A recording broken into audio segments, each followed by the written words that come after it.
ஊரில் ஒரு இளைஞன் இருந்தான். ஒரு நாள் அவன் ஒரு குருவை தேடிக்கிட்டு புறப்பட்டான். ஊரை விட்டு வெளியில் போனான். போகிற வழியில் ஒரு காடு. அந்த காட்டில் ஒரு மரத்தடியில் ஒரு பெரியவர் உட்காந்துருக்கிறார். அமைதியாக மௌனமாக அவர் அமர்ந்திருக்கிறார். இந்த பெரியவரை விசாரிக்கலாம், குருவை தேடி கண்டுபிடிக்கிறதுக்கு இவர் ஏதாவது ஒரு வழி சொல்லி கொடுப்பார் அப்படின்னு நினச்சிக்கிட்டு அவரை நெருங்கினான். ஐயா, எனக்கு ஒரு குரு தேவை, எங்கே கிடைப்பார், அவரை எப்படி அடையாளம் கண்டுபிடிக்கிறது, அதை பற்றி ஏதாவது விவரம் சொன்னீங்கன்னா நான் கண்டுபிடிச்சிக்குவேன் அப்படின்ட்டுருக்கான். பெரியவர் நிமிர்ந்து பார்த்தார். தம்பி, அது ரொம்ப சுலபம். அவர் வயசானவராக இருப்பார், என்னை விட சுமார் 30 வயசு அதிகமாக இருக்கும். அவர் ஒரு மரத்தடியில் தான் உட்காந்துருப்பார் அப்படின்ட்டுருக்கான். சரிங்க பெரியவரே, அது என்ன மாதிரியான மரம், எப்படி இருக்கும் அப்படின்னு கேட்டிருக்கான். பெரியவர் அந்த விவரங்களையும் சொல்லியிருக்கிறாரு. அது மட்டும் இல்லை, சந்திக்கிற நாள், நேரம், வினாடி முதற்கொண்டு எல்லா விவரங்களையும் துல்லியமாக சொன்னாராம். இவ்வளவு விவரங்களை இவரால் எப்படி சொல்ல முடியுது அப்படின்னு இவனுக்கு ஆச்சரியம். இருந்தாலும் அந்த பெரியவர் கடைசியாக ஒரு விவரம் சொன்னார். அது என்ன தெரியுமா, எப்படியும் நீ அவரை சந்திக்கிறதுக்கு ஒரு 30 வருஷம் ஆகும் அப்படின்னு சொல்லிவிட்டாராம். ரொம்ப நன்றிங்க பெரியவரே அப்படின்னு சொல்லிவிட்டு அந்த இளைஞன் புறப்பட்டுருக்கான். இப்போ அவனுக்கு குரு பற்றின விவரம் எல்லாம் கிடைச்சிட்டுது, சந்திக்கிற நேரமும் தெரிஞ்சுட்டுது. ஆனால் 30 வருஷம் அவரை தேடி அலைய வேண்டியிருக்குமே. அவன் தேட ஆரம்பித்தான். காடு மலை எல்லாம் சுற்றி அலைஞ்சான். பல வருஷங்கள் தேடினான். அழுத்து போயிட்டான். கடைசியில் அவனுக்கும் வயசாகிட்டுது.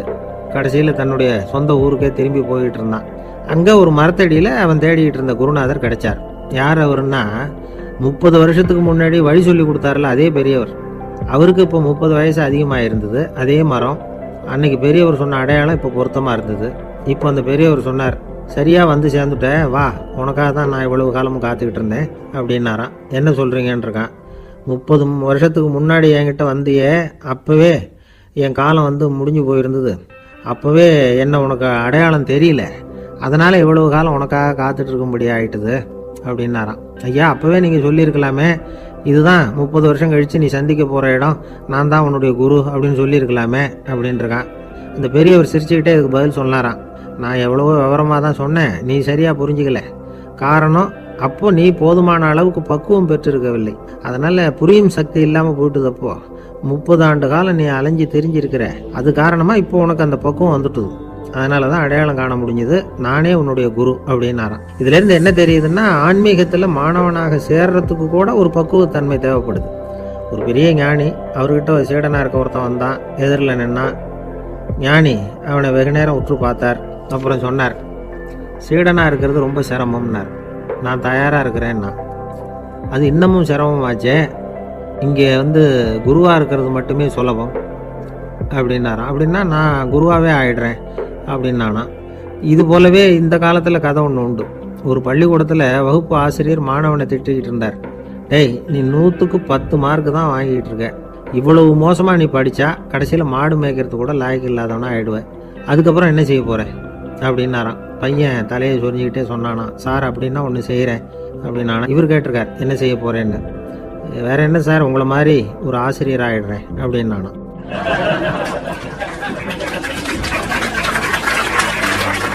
ஒரு காலத்தில் பிரஷ்யா அப்படின்னு ஒரு தேசம் இருந்தது. இப்போ ஜெர்மனி இருக்குல்ல, இதோட பெரும்பகுதி ஒரு காலத்தில் பிரஷ்யாங்கிற பேரில் இருந்தது. அப்போ அதுக்கு அரசராக இருந்தவர் மகா ஃப்ரெடரிக், அதாவது ஃப்ரெடரிக் தி கிரேட் அப்படின்னு சொல்லுவாங்க. அந்த ராஜாவுக்கு ஒரு சந்தேகம். நாம் பல வகையான வரிகளை விதித்து வசூல் பண்ணுறோம், அப்படி பண்ணி வருமானம் குறைஞ்சிக்கிட்டே போகுதே, இதுக்கு என்ன காரணமாக இருக்கும்? இதுதான் அவருக்கு ஏற்பட்ட சந்தேகம். ஒரு சமயம் அந்த அரசர் தம்முடைய அமைச்சர்களையும் பிரபுக்களையும் தளபதிகளையும் கூப்பிட்டு ஒரு விருந்து வச்சார். விருந்து முடிஞ்சதும் அவங்கள பார்த்து இந்த சந்தேகத்தை கேட்டார். வரிகள் அதிகமாக விதித்து வருமானம் குறையறதுக்கு என்ன காரணம் அப்படின்னு கேட்டார். பல பேருக்கு இதுக்கு சரியாக பதில் சொல்ல தெரியல. அனுபவசாலியான ஒரு தளபதி எழுந்திருச்சார். அரசே, அது எப்படிங்கிறத இப்போ உங்களுக்கு காட்டுறேன்னார். உடனே ஒரு பெரிய பனிக்கட்டி ஒன்றை தன்னுடைய கையில் எடுத்தார். அதை அப்படியும் எப்படியும் திருப்பி பார்த்தார். அப்புறம் அடுத்தவர்கிட்ட கொடுத்தார். அவர் அதை அப்படியும் எப்படியும் திருப்பி பார்த்துட்டு அடுத்தபடியாக இருந்தவர்கிட்ட கொடுத்தார். இப்படியே இதை ஒவ்வொருத்தராக பார்த்துட்டு ஒவ்வொரு கையாக மாறி கடைசியில் மன்னர் கைக்கு போய் சேர்ந்தது. மன்னர் கைக்கு அந்த பனிக்கட்டி போய் சேர்ந்தப்போ அது கொஞ்சம் கொஞ்சமாக உருகி ஒரு பட்டாணி கடலை சைஸுக்கு ஆயிட்டுது. மன்னர் யோசனை பண்ணார், வரி அதிகமாக போட்டாலும் வந்து சேர்றது குறைவாக இருக்கிறதுக்கு என்ன காரணம் அப்படிங்கிறது அவருக்கு புரிஞ்சு போச்சு. காலம்தான் மாறிட்டு இருக்கே தவிர இந்த கையூட்டு வாங்குற பழக்கம் மாறினதாக தெரியல. இன்னொரு ராஜா இருந்தார். அவர் தன்னுடைய ராஜாங்கத்தில் லஞ்ச ஊழலே சுத்தமாக இருக்கக்கூடாது அப்படின்னு நினைச்சார். அவர்கிட்ட பல்வேறு துறைகளுக்கும் பொறுப்பாக இருந்த பல பேரும் ரொம்ப சுத்தமாகவும் நேர்மையாகவும் இருந்தாங்க. ஒரே ஒருத்தர் மட்டும் எல்லார்கிட்டையும் லஞ்சம் வாங்கிட்டே இருந்தார். அவரை வேற வேற துறைகளுக்கு மாற்றி பார்த்தாரு. அந்த ராஜா என்னென்னமோ பண்ணி பார்க்குறாரு. எந்த வேலையை கொடுத்தாலும் அதுலேயும் லஞ்சம் வாங்குறதுக்கு ஒரு வழியை உண்டு பண்ணிக்குவார் அந்த ஆள். ராஜாவுக்கு இது ஒரு பெரிய தலைவலியாக போட்டுது. இவர் என்ன பண்ணுறது, இவருக்கு என்ன வேலையை கொடுக்கறது, கொஞ்சம் கூட லஞ்சம் வாங்குறதுக்கு சான்ஸே இல்லாத ஒரு வேலையை கொடுக்கணும் அப்படின்னு திட்டம் போட்டார். ஒரு நாள் அவருக்கு அந்த உத்தரவும் போட்டுட்டார். அதாவது அவருக்கு என்ன வேலைன்னா, கடற்கரையில் தான் அவருக்கு ஆஃபீஸ். அங்கேயே இருந்துக்க வேண்டியது. தினமும் எத்தனை கடல் அலை கரையில் வந்து மோதுது அப்படிங்கிறத கணக்கெடுத்து ராஜாவுக்கு தெரிவிக்க வேண்டியது. இதுதான் அவருக்கு வேலை. பேசாமல் அலையை எண்ணிட்டு உட்காந்துருக்கிட்டோம், அப்போவாவது அவர் லஞ்சம் வாங்குற சந்தர்ப்பம் இல்லாமல் போயிடும் அவருக்கு அப்படின்னு நினைச்சார் ராஜா. இந்த ஆள் கடற்கரைக்கு போய் டியூட்டியில் ஜாயின் பண்ணிட்டார். ஒரே மாசத்துல அங்கே சொந்தமாக ஒரு பிரம்மாண்டமான மாளிகை கட்டி விட்டாரு. ராஜாவுக்கு இது பெரிய ஆச்சரியமா போச்சு. அலையை என்ற வேலையில் அந்த ஆள் எப்படி பணம் சம்பாதிச்சார் அப்படின்னு விசாரிச்சு பார்த்தார் அக்கம் பக்கத்தில். அந்த ஆள் என்ன பண்ணியிருக்கிறாருன்னா, கடற்கரையில் போய் பொறுப்பை ஏற்றுக்கிட்ட உடனே அங்கே இருந்த மீனவர்கள்கிட்ட எல்லாம் இந்த கரையில் வந்து ஒரு நாளில் வந்து மோதுற அலைகள் எத்தனை அப்படின்னு கேட்டிருக்காரு. அது எப்படிங்க தெரியும்னு இருக்காங்க அவங்க. தினமும் அந்த எண்ணிக்கை தெரியணும். நம்ம ராஜாவுக்கு தினமும் அறிக்கை அனுப்பணும், டெய்லி ரிப்போர்ட்டு. தவறுனா நீங்கள் இந்த கடலில் போய் மீன் பிடிக்கிறதுக்கு ராஜாவோட அனுமதி கிடைக்காது அப்படின்னு இருக்காரு. உடனே மீனவர்களும் பயந்து போட்டாங்க. கடலுக்கு போகிறதுக்கு அனுமதி இல்லைன்னா பட்டினி கிடக்கிறது மாதிரி ஆகிடுமே. மெதுவாக அந்த ஆளுகிட்ட போனாங்க, காதோட காதாக சொன்னாங்க, ஐயா எங்களால் வந்து கடல் அலையை வந்து எண்ண முடியாது. தினமும் எங்களால் முடிஞ்சதை உங்களுக்கு பணமாக கொடுத்துட்றோம். நீங்கள் தான் ராஜா கிட்ட சிபாரிசு பண்ணி நாங்கள் தொடர்ந்து மீன் பிடிக்கிறதுக்கு அனுமதி வாங்கி கொடுக்கணும் அப்படின்னு வேண்டிக்கிட்டாங்க. பணம் தினமும் வந்து சேர ஆரம்பிச்சுட்டுது. பதவியில் மற்ற பதவியோட இந்த பதவி எவ்வளவோ மேல் அப்படின்னு நினச்சிட்டோம் அந்த ஆள். அது மட்டும் இல்லை, தயவு பண்ணி என்னை இந்த இடத்த விட்டு மாற்றி விடாதீங்க சார் அப்படின்னு வேற கேட்க ஆரம்பிச்சிட்டானா. ராமகிருஷ்ணர் வாழ்ந்த காலத்தில் நடந்த ஒரு நிகழ்ச்சி இது. அப்போ ஒரு ஓவியர் இருந்தாராம். அவருக்கு ஒரு ஆசை, ராமகிருஷ்ணர் படத்தை வரையணும், அதை அவர்கிட்டயே கொண்டுட்டு போய் காட்டி அபிப்பிராயம் கேட்கணும். இதுதான் அந்த ஓவியரின் ஆசை. உடனே ராமகிருஷ்ணர் படத்தை வரைஞ்சி முடித்தார். அதை எடுத்துக்கிட்டு போனார். இவர் போன சமயம் அங்கே ராமகிருஷ்ணர் சீடர்களோடு உட்காந்துருக்கிறார். விவேகானந்தர் அங்கே இருக்கிறார். இந்த ஓவியர் கொண்டுகிட்டு போய் தான் வரைந்த ஓவியத்தை அவர்கிட்ட காட்டினார். ராமகிருஷ்ண பரமஹம்சரின் ஓவியத்தை ராமகிருஷ்ணர்கிட்டயே காட்டுறார். ராமகிருஷ்ணர் என்ன பண்ணார் தெரியுமா, அந்த படத்தை பார்த்தார். உடனே அது காலை தொட்டார். குருதேவருடைய இந்த செயல் சீடர்களுக்கு ரொம்ப வியப்பை உண்டு பண்ணிச்சு. சில பேர் மனசுக்குள்ளேயே ரொம்ப குழம்பி போக ஆரம்பிச்சிட்டாங்க, என்ன இப்படி பண்ணுறாருன்னு. என்ன இது அவரோட படம், அவரே அவரோட படத்தின் காலை தொடுறார் அப்படின்னு யோசிச்சாங்க. சில பேர் ஒன்றும் புரியாமல் ஒருத்தர் பார்த்து சிரிச்சுக்கிட்டாங்க. அந்த இடத்துல சீடர்கள் மட்டும் இல்லை, சீடர் அல்லாத பல பேர் இருந்தாங்க. தன்னுடைய காலை தானே தொடர இவருடைய செயல் பற்றி என்ன நினைக்கிறது அப்படின்னு அவங்களும் குழம்பி போய் நிற்கிறாங்க. அந்த படத்தை வரைஞ்சி அவர்கிட்ட காட்டின அந்த ஓவியருக்கும் அதிர்ச்சி. இருந்தாலும் அவர் சீடர் கிடையாது. அதனால் கொஞ்சம் துணிச்சலை வர வச்சுக்கிட்டு கேட்டார், என்னங்க இது, என்னால் என்னுடைய கண்களையே நம்ப முடியல. இது உங்கள் சொந்த உருவப்படம், நீங்கள் உங்கள் சொந்த கால்களையே தொடுறீங்க, இது எங்களுக்கு கொஞ்சம் சங்கடமாக இருக்குதே அப்படின்னார். ராமகிருஷ்ணரின் கண்களில் ஆனந்த கண்ணீர் வழிஞ்சுதான். அவர் சொன்னாராம், இது என்னோட படம்ங்கிறது எனக்கு தெரியும், ஆனால் இது என்னோட படம்ங்கிறதுனால நான் இதோட காலை தொடலை.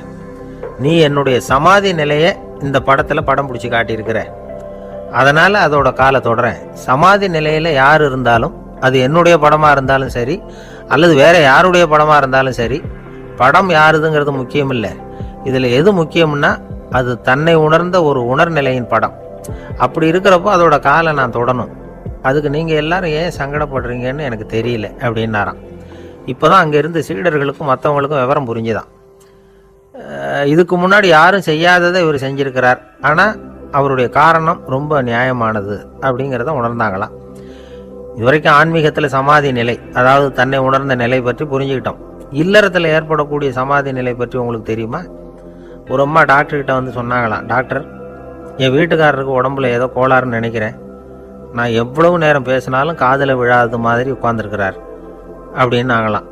அதுக்கு அந்த டாக்டர் சொன்னாராம், அம்மா அது உடம்பு கோளாறு இல்லை, அது ஒரு பெரிய திறமை அப்படின்னாராம்.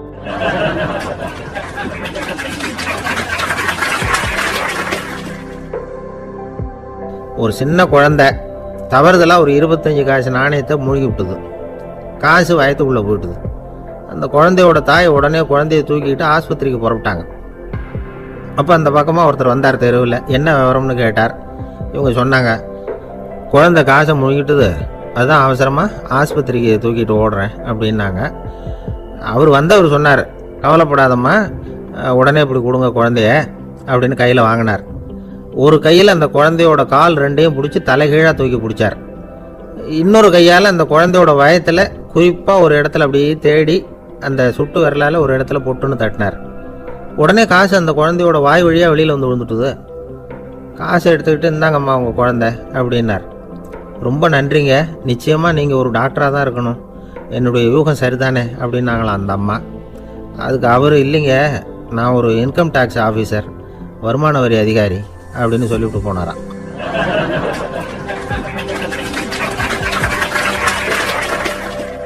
அதனால் தன்னுடைய வீட்டில் ஒரு நாயை வளர்த்தார். அதே மாதிரி கழுதையையும் வளர்த்தார். அந்த கழுதை அவர் வீட்டு கொல்லை பக்கத்தில் நின்றுக்கிட்டு இருக்கும். ஏதாவது பொதி சுமக்கிற வேலை இருந்ததுன்னா அதை கவனிச்சிக்கும். அந்த நாய் வீட்டுக்குள்ளே இருக்கும்.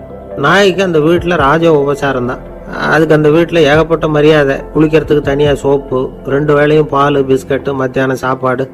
அதுக்கு ஏதாவது உடம்பு சரியில்லைன்னா உடனே ஆஸ்பத்திரி வைத்தியம். ரொம்ப கொடுத்து வச்ச நாய். அந்த வீட்டு தலைவர் வெளியில் அப்படி நடைப்பயிற்சி போனால் கூடவே இதுவும் போகும். அவர் மட்டும் தனியாக எங்கேயாவது வெளியில் போயிட்டு வந்தால் வீட்டுக்கு வந்த உடனே அந்த நாய் அவர்கிட்ட ஓடி வரும். அப்படியே எழும்பி முன்னங்கால் 2ஐயும் அவர் தோள் மேலே போட்டுக்கும். அவர் சிரிச்சுக்கிட்டே தலையில் செல்லமாக தட்டுவார். அவர் ஈசி சேரில் சாஞ்சிக்கிட்டு டிவி பார்ப்பார், பேப்பர் படிப்பார். அப்போலாம் அந்த நாய் அவருடைய காலடியில் படுத்துக்கும். அப்போ கூட அவர் தலையை செல்லமாக தடவி கொடுப்பார். அந்த நாய் படுக்கிறதுக்குன்னே ஒரு மெத்தை, சில சமயம் அது அங்கே இருக்கிற மேஜை நாற்காலி மேலே கூட ஏறி விளையாடும், சோபாவில் ஏறி உட்காந்துக்கும். இவ்வளவு செல்வாக்காக வளர்ந்தது அந்த நாய். இதையெல்லாம் அந்த கழுதை பார்த்துக்கிட்டே இருக்குது கொல்லை பக்கத்தில் இருந்து. பார்த்துட்டு அது யோசிக்க ஆரம்பிச்சுதான், என்ன இது, இந்த வீட்டில் நாம தான் கழுதையாக உழைக்கிறோம், பொதி சுமக்கிறோம், நமக்கு ஒரு நல்ல சாப்பாடு கிடையாது, படுக்க கிடையாது, ஒரு நாளாவது நம்ம தலையையோ முதுகையோ தடவி கொடுத்தது கிடையாது. ஆனால் அந்த நாய் இந்த வீட்டுக்காக ஒரு துரும்போட அசைச்சது இல்லை. அதை போய் இந்த வீட்டில் உள்ளவங்க இப்படி தலையில் வச்சு தாங்குறாங்களே அப்படின்னு யோசிச்சுதான் அந்த கழுதை. ரொம்ப நேரம் யோசிச்சுட்டு அதுக்கப்புறம் ஒரு முடிவுக்கு வந்திருக்குது. சரி, இனிமேல் நாமளும் அந்த நாய் மாதிரியே நடந்து பார்ப்போம், அது மாதிரியே பிஹேவ் பண்ணுவோம், அப்போவாவது நமக்கும் அந்த மரியாதை கிடைக்குதா பார்க்கலாம் அப்படின்னு ஒரு திட்டம் போட்டுது மனசுக்குள்ள. உடனே அந்த திட்டத்தை செயல்படுத்தவும் ஆரம்பிச்சது. அதாவது அந்த வீட்டில் அந்த நாய் என்னென்ன செய்யுதோ அதையெல்லாம் இதுவும் செய்ய ஆரம்பிச்சுட்டுது. அந்த வீட்டு எஜமான் எங்கேயோ வெளியில சுற்றிவிட்டு ரொம்ப அசந்து போய் வீட்டுக்கு திரும்பி வந்துகிட்டு இருந்தான். உடனே இந்த கழுதை என்ன பண்ணுச்சு தெரியுமா, அவங்ககிட்ட ஓடி போச்சு. ஓடி போய் அந்த நாய் என்ன பண்ணுமோ அது மாதிரியே பண்ணிச்சு. அதாவது அந்த ஆள் தோல் மேலே தன்னுடைய முன்னங்கால் 2ஐயும் தூக்கி போட்டுவிடுது. அந்த ஆள் பயந்து போயிட்டான். அவனுக்கு ஒன்றும் புரியல, இது ஏன் இப்படி பண்ணுதுன்னு கொஞ்சம் ஒதுங்கி நின்னான்.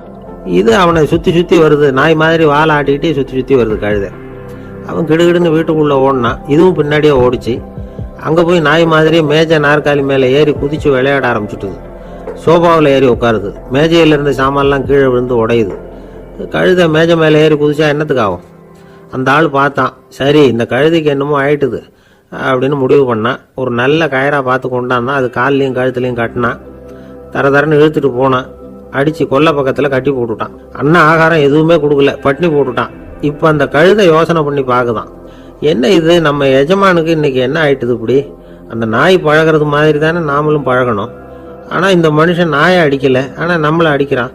இப்படி கொண்டாந்து கட்டி போட்டானே, என்ன காரணமாக இருக்கும் அப்படின்னு யோசனை பண்ண ஆரம்பிச்சுட்டு தான் அந்த கழுதை. எதுக்கு இந்த கதைன்னா, இது மாதிரியே நாம கூட சில சமயம் யோசிக்கிறது உண்டாம். இயல்புலேருந்து மாறி நடக்க ஆரம்பிச்சிட்டோம்னா பல சமயங்களில் இப்படி யோசிக்கிறது மாதிரி தான் ஆகிடும். அதனால தான் ஒரு மனுஷன் எப்படி நடந்துக்கணுமோ அப்படி நடந்துக்கிட்டாதான் நமக்கு மரியாதை. வெறி நாய் கடிச்சுட்டா மனுஷன் அது மாதிரியே ஆயிடுறான். பார்த்தீங்களா, அவனோட இயல்பு மாறி போடுது. ஒருத்தனை பார்த்து இன்னொருத்தன் கேட்டானா, வெறி நாய் ஒன்று உன்னை கடிச்சுட்டா நீ என்ன பண்ணுவே அப்படின்னு கேட்டிருக்கான். நான் உடனே பேப்பரும் பேனாவும் கேட்பேன் நானா இவன். ஏன் உயில் எழுதுறதுக்கான்னு கேட்டிருக்கான் அவன். இல்லை, நான் யாரையெல்லாம் கடிக்கணும்னு ஒரு லிஸ்ட்டு தயார் பண்ணணும் இல்லை, அதுக்காக அப்படின்னு நான்.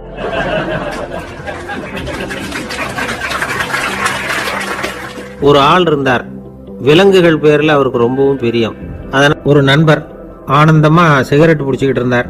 இந்த பழக்கத்தை விட்டுவிடுங்களேன் அப்படின்னு சொல்லி பார்த்தோம். விட்டுடலாம்னு தான் பார்க்குறேன், ஆனால் முடியலையேன்னார். மனசு வச்சா எல்லாம் முடியும் அப்படின்னோம். அவர் கொஞ்ச நேரம் யோசனை பண்ணார். அப்புறம் சொன்னார், சரி சார், இதுதான் நான் பிடிக்கிற கடைசி சிகரெட் அப்படின்னு சொல்லி ரொம்ப அழுத்தமாக புகையை உள்ளுக்கு இழுத்தார். அதுக்கப்புறம் அந்த துண்டு சிகரெட்டை வீசி எறிஞ்சுட்டார். ஒருத்தர் இது மாதிரி தீர்மானம் பண்ணி தன்னுடைய கடைசி சிகரெட்டை தூக்கி எறிஞ்சுட்டாருன்னா அது ஒரு பெரிய விஷயம்தான். அதுக்கு பிறகு அவர் உடம்புல படிப்படியா என்னென்ன மாற்றங்கள் நடக்கும் அப்படிங்கிறத பத்தி ஒரு விவர பட்டியலே வெளியிட்டிருக்கிறாங்க. அது என்ன விவரம் தெரியுமா? ஒருத்தர் புகைப்பிடிக்கிற பழக்கத்தை நிறுத்துறாருன்னு வச்சுங்க. அப்படி அவர் நிறுத்தின 20 நிமிடங்களுக்குள்ள உயர் ரத்த அழுத்தம், உடல் வெப்பம், நாடி துடிப்பு இதெல்லாம் சரியான நிலைமைக்கு வந்துருதான். 8 மணி நேரத்துக்குள்ள இந்த ஸ்மோக்கர்ஸ் பிரீத் அப்படிங்கிற தன்மை மறைஞ்சிருதான். ரத்தத்துல உள்ள கார்பன் மோனாக்சைடு அளவு குறையுதான், ஆக்சிஜன் அளவு கூடுதான், சரியான அளவுக்கு வந்துருதான். ஒருத்தர் கடைசி சிகரெட்டை தூக்கி எறிஞ்சுட்டாருன்னா 24 மணி நேரத்துக்குள்ள மாரடைப்பு ஏற்படுறதுக்கான வாய்ப்பு குறைஞ்சுடுதான். 48 மணி நேரத்துக்குள்ள உணர்வு நரம்புகளின் முனைப்பகுதிகள் மறுபடியும் ஒன்று சேர்ந்துருதான். அதனால நாக்கு சுவை உணர்வு, மூக்கின் முகரும் சக்தி இதெல்லாம் மேம்படுதான், நல்ல நிலைமைக்கு வந்துருதான். சிகரெட்டை நிறுத்தின 3 நாளுக்குள்ள மூச்சு விடுறது சுலபமாயிடுதான். இப்படி அவங்க பட்டியல் நிறைய சொல்றாங்க. 2 அல்லது 3 மாசத்துக்குள்ள என்ன தெரியுமா, ரத்த ஓட்டம் மேம்படுது, நடக்கிறது சுலபமாயிடுது. நுரையீரல் கொள்ளளவு 30% அதிகரிக்குது. 1லிருந்து 9 மாசத்துக்குள்ள சுவாச குறைபாடுகள் நீங்குது. நுரையீரல்ல இருக்கக்கூடிய இந்த அசுத்தம் வடிகட்டும் திசுக்கள் சரியா வேலை செய்ய ஆரம்பிச்சிருது. 1 வருஷத்துக்குள்ள இந்த இதய அழுத்த நோய்க்கான வாய்ப்பு பாதியா குறைஞ்சிருது. இந்த சிகரெட்டை நிறுத்தின 5 வருஷத்துக்குள்ள ஒரு நாளைக்கு 1 பாக்கெட் சிகரெட் பிடிக்கிறவர்கள்ல நுரையீரல் புற்றுநோயினால சாகிறவர்கள் எண்ணிக்கை பாதியா குறைஞ்சிருது. புற்றுநோய் செல்கள் சீரமைக்கப்படுது. ஆக ஒருத்தர் புகைக்கிறத விட்டுணும்னு தீர்மானம் பண்ணி தன் கையில் இருக்கிற சிகரெட்டை இதுதான் கடைசின்னு சொல்லி தூக்கி எறிஞ்சுட்டா அதுக்கப்புறம் படிப்படியா இவ்வளவு நன்மைகளும் மாற்றங்களும் ஏற்படுறதாக இந்த அமெரிக்கன் கேன்சர் சொசைட்டி தெரிவிச்சிருக்குது. அதனால புகைப்பழக்கம் உள்ளவங்க இதையெல்லாம் கொஞ்சம் யோசிச்சு பார்த்து அந்த பழக்கத்தை விட்டு விடுறது ரொம்ப நல்லது. ஆனா அதையெல்லாம் நாம சொன்னா யாரு கேட்கறாங்க? என்னுடைய நண்பர் ஒருத்தர் புகைப்பழக்கம் உள்ளவர், அவர் என்கிட்ட சொன்னார், சார், சிகரெட் பிடிக்கிற பழக்கத்தை விட்டு விடுறது என்னை பொறுத்த வரைக்கும் ஒன்றும் பெரிய கஷ்டமான செயல் இல்லை, அது ரொம்ப சுலபம் அப்படின்னார். எப்படி சொல்றீங்கன்னு கேட்டேன். நான் ஏற்கனவே 20 தடவை அந்த பழக்கத்தை விட்டுருக்கேன் சார் அப்படின்னார் ரொம்ப பெருமையா. இந்த உலகத்துல மனுஷன் எவ்வளவோ தவறுகள் செய்யறான். அதுக்கெல்லாம் என்ன காரணம்? அதை பத்தின ஆராய்ச்சி தான் இன்னைக்கு. இதுக்கு ஆராய்ச்சி என்னத்துக்கு? அது தெரிஞ்ச விஷயம் தானே அப்படின்னு நீங்க நினைக்கலாம். ஆனா அப்படி அலட்சியமா இந்த விஷயத்தை விட்டுறக்கூடாது. பொதுவா எல்லோரும் நினைக்கலாம் எது சரி எது தவறு அப்படின்னு தெரியாததுனாலதான் மனுஷன் தப்பு பண்றான் அப்படின்னு. ஆனா அப்படி சொல்லிட முடியாது. மனுஷன் தெரிஞ்சேதான் தவறுகள் பண்றான். இப்போ உதாரணத்துக்கு ஒரு சாலையில இடது பக்கம் போக வேண்டிய ஒருத்தர் நடுக்கோட்டை தாண்டி வலது பக்கமா வண்டியை ஓடிட்டு போறாருன்னு வச்சுங்க. என்னப்பா இது தப்பு இல்லையா அப்படின்னு அவர்கிட்ட கேட்டா, அதெல்லாம் எனக்கு தெரியும், நீ உன் வேலையை பார்த்துட்டு போ அப்படிம்பாரு. வலது பக்கமா போறது தப்புன்னு தெரிஞ்சேதான் அவர் அப்படி செய்யறாரு, அப்படி போறார். பெரிய உத்தியோகத்துல இருக்கிறவங்க கூட லஞ்சம் வாங்குறாங்க. அவங்களுக்கெல்லாம் லஞ்சம் வாங்குறது தப்புன்னு தெரியலன்னு அர்த்தம்? திருடுறது தப்புன்னு தெரியாமலாம் மனுஷன் திருடுறான்? நல்லாவே தெரியும். நீங்க வேணும்னா கேட்டு பாருங்க, வேற வழி இல்லை அதனால தான் திருடுறேன்பா. திருடுறது ஒரு புண்ணியமான காரியம்னு திருடனே கூட சொல்ல மாட்டான். திருடுறது தவறுங்கிறது திருடனுக்கு தெரியும் அப்படிங்கிறத விளக்கறதுக்காக ஒரு பெரியவர் ஒரு கதை சொன்னார். அதாவது 2 திருடர்கள் 2 பேரும் சேர்ந்து ஒரு வீட்டுக்கு போய் ஒரு 10,000 ரூபாயை திருடிட்டு வந்துடுறாங்க. ஒரு காட்டு வழியா வந்துகிட்டு இருக்கிறாங்க. இன்னும் விடியல. 2 பேருக்கும் தூக்கம் கண்ணை சுத்துது. சரி, இப்படியே ஒரு மரத்தடியில படுத்து தூங்குவோம், காலையில விடிஞ்சதும் இந்த பணத்தை 2 பேரும் பங்கு போட்டுக்குவோம் அப்படின்னு முடிவு பண்றாங்க. அதே மாதிரி படுத்து தூங்குறாங்க. நடு ராத்திரியில ஒரு திருடன் முழிச்சுக்கிறான். விடிகிற வரைக்கும் காத்துக்கிட்டு இருந்தா 5,000 ரூபா தான் கிடைக்கும், இப்பவே கம்பி நீட்டினா 10,000 ரூபா கிடைக்கும் அப்படின்னு யோசிச்சு பார்த்துட்டு ஒரு முடிவுக்கு வந்தான். மெதுவா அந்த 10,000த்தையும் சுருட்டிக்கிட்டு அடுத்தவனுக்கு தெரியாம ஓடி போயிட்டான். விடியுது. அடுத்தவன் எழுந்திரிச்சு பாக்குறான். பணத்தையும் காணல, பாகஸ்தனையும் காணல. இந்த திருடன் அந்த திருடனை திட்டுறான். திருட்டு பய, அயோக்கிய பய, இப்படி அநியாயமா கிளப்பிட்டு போட்டானே அப்படிங்கிறான். இதுல இருந்து என்ன தெரியுது? தெரியாம எடுத்துக்கிட்டு போறது திருட்டு, அயோக்கியத்தனம், அநியாயம் அப்படிங்கிறது இவனுக்கு தெரிஞ்சிருக்குது. அதனாலதான் அடுத்தவனை பார்த்து இப்படி திட்டுறான். அதனால தெரியாததுனால மனுஷன் தவறு பண்றான்னு சொல்றது சரியில்லை. அப்படின்னா மனுஷன் பண்ற தவறுகளுக்கு உண்மையான காரணம் தான் என்ன? இதே சந்தேகம் அர்ஜுனனுக்கும் வந்துதான். அதனாலதான் அவன் பகவானை பார்த்து கேட்கறான். மனுஷன் தன் விருப்பத்துக்கு விரோதமா ஏதோ ஒரு சக்தியினால பலாத்காரமா இழுக்கப்பட்டது மாதிரி பாவம் பண்றானே, அந்த சக்தி என்ன அப்படின்னு கேக்குறான். இதுக்கு பகவான் பதில் சொல்றார். காமமும் குரோதமும் தான் அந்த சக்திகள், அதாவது ஆசையும் சினமும். இது 2ம் உன்னுடைய எதிரிகள் அப்படிங்கறத புரிஞ்சுக்கோ அப்படிங்கிறார்.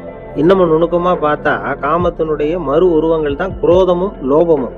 ஆசை நிறைவேறலன்னா குரோதம், அதாவது கோபம். ஆசை நிறைவேறிட்டதுன்னா லோபம், அதாவது பேராசை. பாவத்தை கண்ட்ரோல் பண்ணணும்னா அதுக்கு மெயின் சுவிட்ச் எது அப்படிங்கிறது இப்பதான் தெரியுது.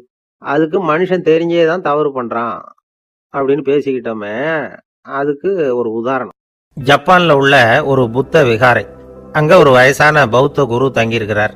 ஒரு நாள் ராத்திரி கடுமையான குளிர், அவரால் தாங்க முடியல. பார்த்தார், மரத்துல செஞ்ச புத்த சிற்பங்கள் அங்க நிறைய இருந்தது. அதுல ஒன்ன எடுத்து அதுக்கு தீ மூட்டி அந்த நெருப்புல குளிர் காஞ்சிக்கிட்டு இருக்கிறார். மர சிற்பம் தீ வச்சதும் படபடன்னு வெடிக்க ஆரம்பிச்சுட்டுது. அந்த சத்தத்தை கேட்டதும் அந்த புத்த விகாரையின் குருக்கள் வெளியில ஓடி வந்தார். இவர் ஆனந்தமா குளிர் காஞ்சிக்கிட்டு இருக்கிறார். அவரால் பொறுத்துக்க முடியல. தெருவில் தெரிஞ்சுக்கிட்டு இருந்த அந்த பெரியவரை இங்க தங்க அனுமதிச்சதே அவர் தான். இவர் இப்படி பண்றாருன்னு நினைச்சுக்கிட்டே அவரை கோபமா பார்த்தார். ஏன் இப்படி கோபமா பாக்குறீங்க, இப்படி வந்து உட்காருங்க அப்படிங்கிறாரு இவர். அவருக்கு இன்னமும் கோபம் வந்துட்டுது. எங்கள் கடவுளை வந்து எரிச்சுட்டீங்களே அப்படின்னு சத்தம் போட்டாராம். அப்படியா அப்படின்னு கேட்டுக்கிட்டே அந்த சாம்பலை கிளறினார் இவர். என்ன செய்றீங்கன்னு கேட்டிருக்காரு அவர். நான் எலும்புகளை தேடுறேன்னாராம். நீங்க ஒரு பைத்தியம், இது ஒரு மர சிற்பம், இதுல எலும்புகள் கிடையாது அப்படின்னாராம். அவருக்கு கோபம் வந்துட்டுது. உடனே வெளியில போங்கன்னு கத்தியிருக்கார். வெளியில தள்ளி கதவையும் சாத்தி விட்டாராம். மறுநாள் காலையில கதவை திறந்து பார்த்தா அந்த வயசான பெரியவர் ஒரு மயில்கல் மேல சில காட்டு பூக்களை வச்சு புத்தம் சரணம் கச்சாமின்னு சொல்லிக்கிட்டே இருக்கிறார். இவருக்கு சந்தேகமா போட்டுது. கிட்ட போனார். என்ன செஞ்சுக்கிட்டு இருக்கீங்கன்னு கேட்டார். இது என்னுடைய காலை நேர பிரார்த்தனைனாராம். நிஜமாவே நீங்க ஒரு பைத்தியமா தான் இருக்கணும், ஏன்னா அது ஒரு மயில்கல் அப்படின்னாராம். இப்ப அந்த பெரியவர் சொன்னாராம், நீங்க ஒரு மரத்தை புத்தரா நினைக்கும் பொழுது நான் ஏன் ஒரு மயில்கல்ல புத்தரா நினைக்கக்கூடாது? நான் வந்து புத்தரை எரிக்கலாம், ஏன்னா அவரை நான் நேசிக்கிறேன்.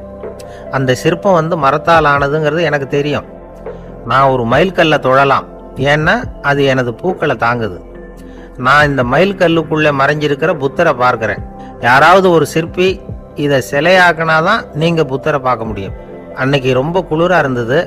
நான் எனக்குள்ள இருக்கிற புத்தரையும் பாதுகாக்கணும். உள்ளே இருக்கிற புத்தரை காப்பாத்துறதுக்காக வெளியில உள்ள புத்தரை எரிக்கலாம், அதுல ஒன்றும் தப்பு இல்லை. அது அவருடைய போதனையிலேயே இருக்கு. உனக்குள் ஜோதியாக இரு அப்படிங்கிறது அவருடைய போதனை. என்னுடைய புத்தர் வந்து குளிர்ல நடுங்கிட்டு இருந்தார். அந்த மர சிற்பங்கள் வெயில் மழையில உணர்ச்சி இல்லாம இருந்தது, அதனால அப்படி பண்ணினேன். ஆனா நீங்க என்ன பண்ணீங்க? நான் ஒரு மர புத்தரை எரிச்சதுக்காக உயிருள்ள புத்தரை வெளியில தள்ளி கதவை சாத்தினீங்க அப்படின்னாராம் அந்த பெரியவர். உண்மையான பக்திங்கிறது இதுதான். அதாவது உனக்குள் ஜோதியாக இரு அப்படின்னு புத்தர் சொன்னார் இல்லையா, அது மாதிரி தனக்குள் ஜோதியாக இருக்கிற இந்த காலத்து ஆசாமிகள் நிறைய பேர் உண்டு. எப்பவும் போதையிலேயே இருக்கிறவங்க. ஒரு நாள் நடு ராத்திரி ஒரு மது கடையில ஒரு ஆள் அங்குள்ள சிப்பந்திகள் கிட்ட கேட்டுட்டு இருக்கிறான். மறுபடியும் இந்த கடை எப்போ திறப்பாங்கன்னு கேட்டானா. நாளைக்கு காலையில 8 மணிக்கு திறப்பாங்க அப்படின்னு நானா அங்க இருந்த ஆள். அவன் திருப்பி திருப்பி அதையே கேட்டுட்டு இருக்கான். இவனுக்கு பதில் சொல்லி சொல்லி அழுத்து போச்சு. அதான் சொல்றேன் ஐயா, நாளைக்கு காலையில வா அப்படின்னாங்களாம். அதுக்கு இவன், நான் வர்றதுக்காக கேட்கலையா, நேத்திக்கு வந்தவன் உள்ளேயே மாட்டிக்கிட்டேன், வெளியில போறதுக்காக கேட்டேன் அப்படின்னு நானும்.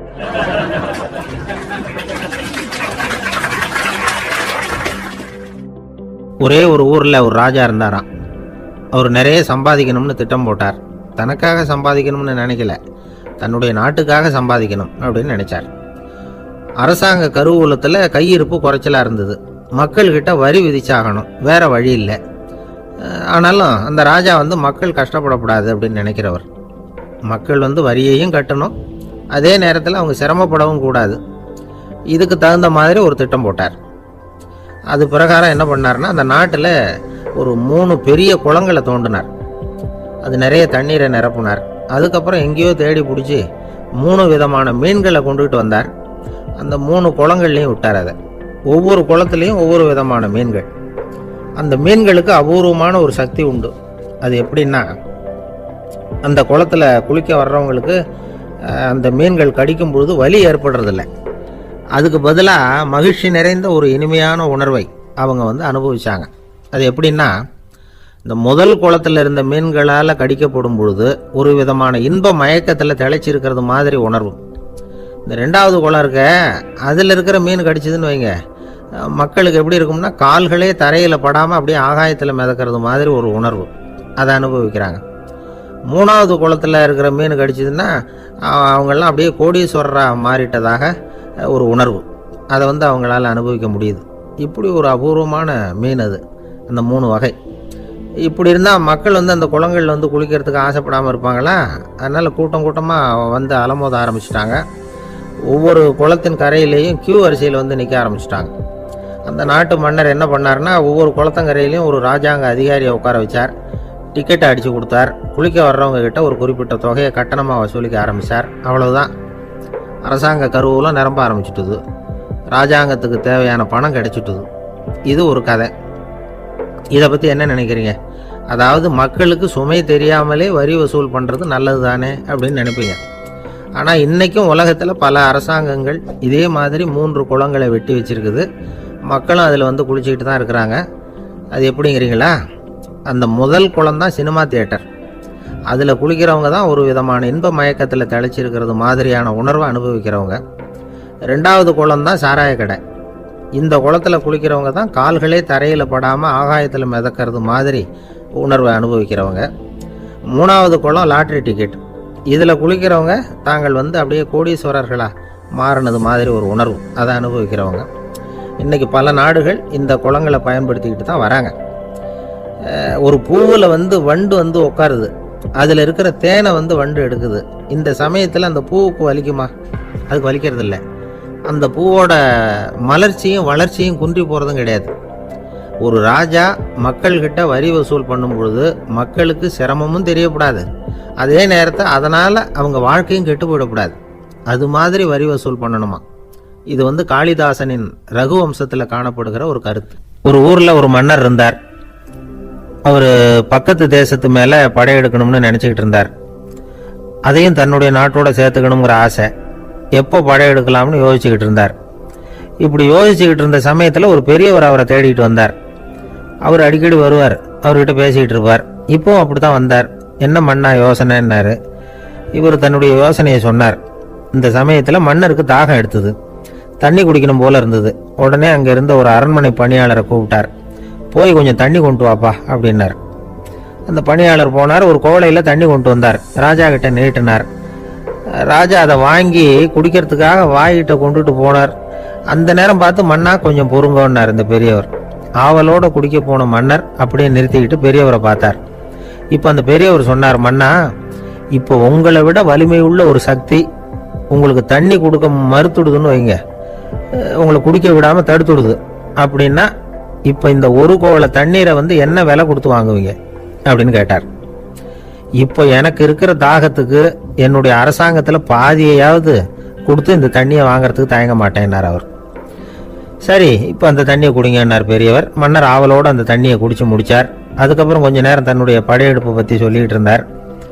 கொஞ்ச நேரம் கழித்து மறுபடியும் இந்த பெரியவர் கேட்டார், மன்னா, இப்போ நீங்கள் ஒரு கோவலை தண்ணீரை குடிச்சு முடிச்சுட்டீங்க.